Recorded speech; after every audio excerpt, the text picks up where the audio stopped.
Welcome to tick talk. సినిమాలతో కాకపోతే ఏంటి, సోషల్ మీడియా పోస్టులతో టచ్ లోనే ఉంటా కదా అనే యాటిట్యూడ్ కనిపిస్తుంది సమంతలో. ఈ ఏడాదైనా మీ దగ్గర నుండి సినిమాని ఎక్స్పెక్ట్ చేయొచ్చా మేడం అనే వారికి సూటిగా సమాధానం అందకపోయినా శామ్ నుండి ఏదో ఒక రకంగా రిప్లై మాత్రం కనిపిస్తుంది. నటిగా ఎంత కష్టపడి పైకొచ్చారో, మయోసైటిస్ తోనూ అంతే బ్రేవ్ గా పోరాడి కోలుకున్నారు సమంత.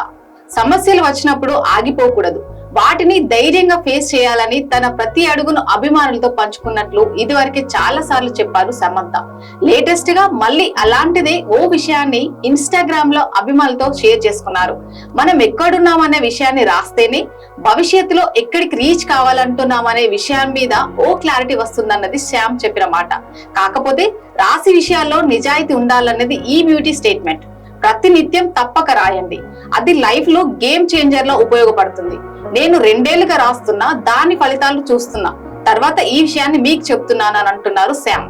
ఇవన్నీ ఓకే, తనదైన ప్లానింగ్ తో ముందుకు సాగుతున్న ఈ బ్యూటీ ఈ ఏడాది సినిమాతో పలకరించే ఛాన్స్ ఉందా? Let's wait and see.